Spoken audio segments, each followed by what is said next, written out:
안녕하세요. 소소한 인문학입니다. 오늘은 도스토옙스키의 소설 재와벌에 대한 서평입니다. 소설 속 화자인 라스콜리코프는 가정교사 자리를 잃고 대학에도 다니지 못하고 있는 가난한 학생입니다. 고향에는 노모와 함께 20살의 여동생도 있고 자신은 페데르부르크에서 하숙을 하며 살고 있습니다. 그 여동생은 지주의 집에 가정교사를 했는데 지주인 스비드릴 가일로프가 그녀를 좋아하는 바람에 안주인에게 들켜 일자리를 잃어버리게 됩니다. 라스콜리코프는 어려운 가정 상황을 벗어나고 자신도 정상적으로 대학을 졸업한 후에 출세하기 위해 목돈이 필요하게 됩니다. 그는 결국 자신이 자주 들리던 전당포의 노파를 살해하게 되고 돈을 강탈하게 됩니다. 그 와중에 노파의 여동생까지 살해하게 되는 상황에 처해집니다. 살인사건 후 늘 악몽에 시달리며 괴로워하는 도중 자신을 의심하는 예심 판사를 만나 대화하면서 그에게 자신의 의중을 은연중에 드러내게 됩니다. 라스콜리코프의 주장을 옮겨보겠습니다.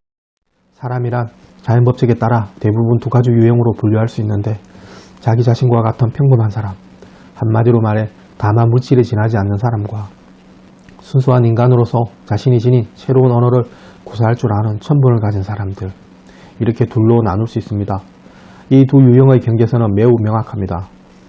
제1유형, 즉 물질적인 분류는 대부분 보수적이고 정직하며 복종 생활을 영위할 뿐 아니라 오히려 복종적인 일을 달게 받아들이는 사람들입니다.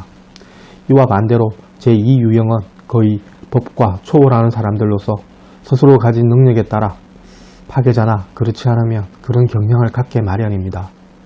이들의 범죄는 상대적이며 여러 가지가 있겠지만 어쨌든 그들의 대부분은 어떤 목적을 세워놓고 그 밑에서 현재의 기성질서를 파괴하려고 애씁니다.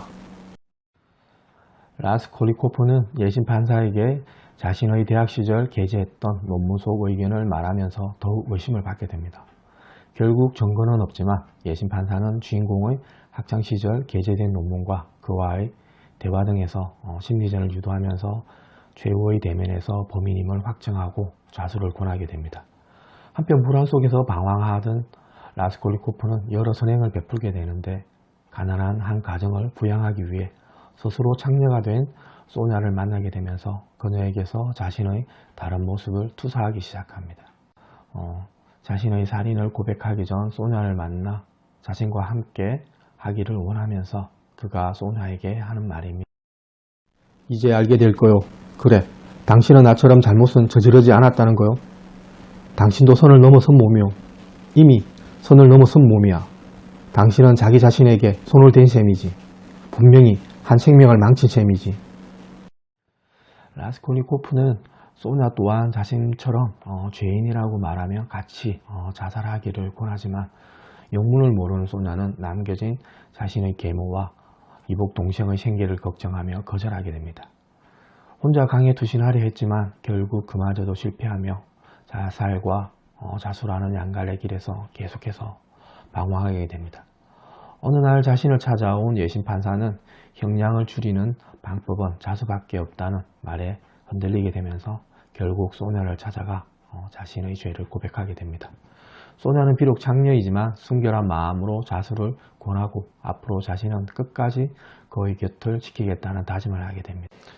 한편 라스콜리코프가 소냐에게 자신의 살인을 고백할 때 옆방에 기가하고 있던 스비드릴 가일로프가 모두 엿듣게 되고 그 사실을 미끼로 스비드릴 가일로프는 그가 확신을 품고 있던 라스콜리코프의 여동생 아보도치아를 만나 자신이 오빠를 피신시켜 줄 테니 자신의 사랑을 받아달라고 합니다.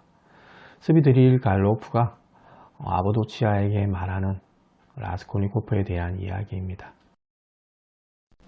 여기에는 하나의 이론이 있습니다. 만일 핵심이 되는 목적만 좋은 것이라면 개개인의 악한 행위는 용납할 수가 있다는 겁니다.